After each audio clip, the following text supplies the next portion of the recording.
I was doing a talk earlier in the week in a school, and a 16-year-old put up their hand and said, "What would you do if you were in my shoes and you wanted to get into business? Where would you start?" And it's a really interesting question for me, and it took me a little bit of time to get, but I want to share my thoughts in the space.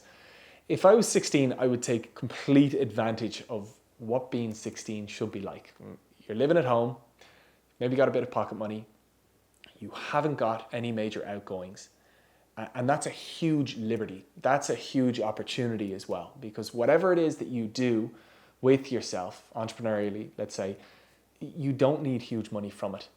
And that's a massive asset, because when you look at a lot of entrepreneurial case studies, you'll see that a huge amount of the businesses that fail because their founders quit their day jobs too soon, and they try to pull too much money out of whatever it is that they're doing too soon.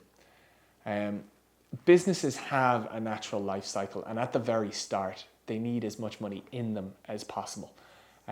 But the one thing for sure is that they can't pay out money early on. So if I was 16, I would think about what I enjoy doing. And that might be creatively, photography, graphic design, videography. It might be a bit more service-led. It could be cleaning. It could be gardening. It could be whatever. And this is personal to whomever, but I'll give those as case studies because they're what's coming to mind.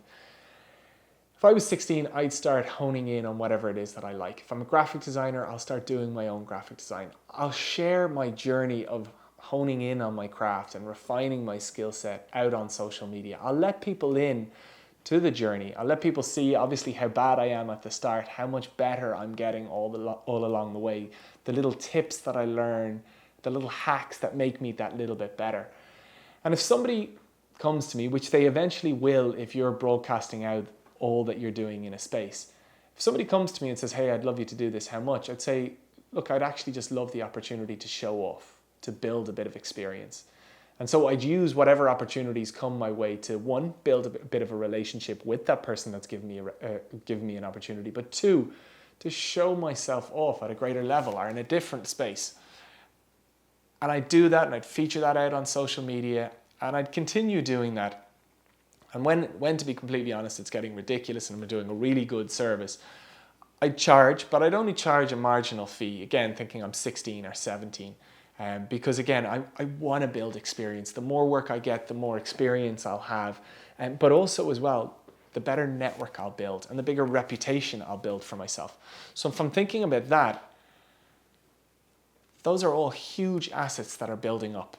And I won't let it distract me away from my schoolwork. I'll get through my exams and everything like that, and I'll do well, but I'll have been building this up in the background. And perhaps then when I go into college, when I've got a little bit more, or if I go into college, or perhaps actually this will have built so much momentum that I won't need to or won't want to, because there's such an opportunity to earn here. When you get to that point where you're high in demand, you've got experience behind you and credibility behind you that justifies that demand. You can charge well. And this is what people do in their late 20s and 30s when they're starting off in business. They have to get through that experience curve to the point that they're good enough to charge what they want. But I would do that when I'm 16, when I don't need the money. It has a much more natural timing then than it does later on in life when you really do need money. But yeah, I'd flick the switch. I'd start charging a little bit more. Hopefully speaking, I've built the network and I've built the contacts and the relationship where there's not just enough work for me, there's enough work for perhaps somebody else. And it's really obvious where that somebody else would come from. If you've been sharing your journey and the little tips that you've been learning and the hacks that make you better at whatever it is that you're doing out on social, there'll be people following in your footsteps. There'll be people that would love a bit of experience or the opportunity to work with you. And those are your first kind of team members. And I lay you a bet, if you follow that route, if it's 16 or even if it's 15, by the time you're 17 or 18, you'd have quite a good business behind you, and you'd also probably be in a position to hire somebody.